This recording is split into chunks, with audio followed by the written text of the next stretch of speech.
हरिपाठ अभंग 19 भाग पहिला। वेदशास्त्र प्रमाण श्रुतीचे वचन एक नारायण सार जपा। जप तप कर्म हरिविन धर्म वाऊगाचे श्रम व्यर्थ जाये।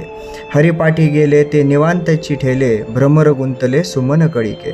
ज्ञानदेवी मंत्र हरिनामाचे शस्त्र यमे गोकुळ पुत्र वर्जी येले। ज्ञानेश्वर माऊली सांगतात की वेदशास्त्र आणि श्रुती यांचं प्रमाण काय असतं, तर हे प्रमाण आहे की जीवनाचा आपल्या उद्देश काय आहे आणि ह्या जीवनामध्ये आपण हरिनामाचा ईश्वराचा जप करावा, नामस्मरण करावं।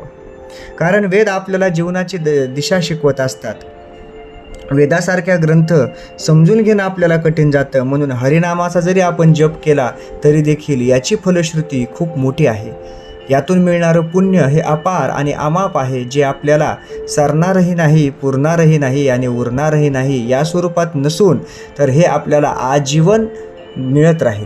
अशा प्रकारचं हे पुण्य, हे श्रुती वेदशास्त्र हे आपल्याला देतात। त्यासाठी आपल्याला नामस्मरण केलं तर या प्रकारचं सर्व फळ आपल्याला प्राप्त होतं। जप तप कर्म हरिविन धर्म वाऊगाचे श्रम व्यर्थ जाये।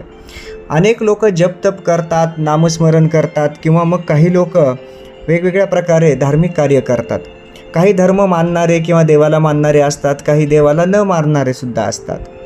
तर जे लोक जप तप करतात आणि त्यांचे जे कर्म आहे जर त्याच्यामध्ये हरीच नसेल किंवा देवाला प्राप्त करण्याचा उद्देश नसेल, केवळ आपल्या ऐच्छिक ऐहिक गोष्टी भौतिक सुखासाठी मिळणाऱ्या प्रत्येक गोष्टीसाठी जर ते कर्म करत असतात, तर अशा प्रकारचे कर्म केलेले जे श्रम असतात हे धार्मिक कार्याचे श्रम हे व्यर्थ जातात। कारण ह्याच्यामधून भगवंताची प्राप्ती न होता आपल्याला इतरतच गोष्टी मिळत राहतात आणि आपण त्यामध्येच भौतिक सुखाचा त्याग करण्यापेक्षा त्याचा स्वीकार करतो, म्हणून आपण त्याच बंधनामध्ये अडकत जातो।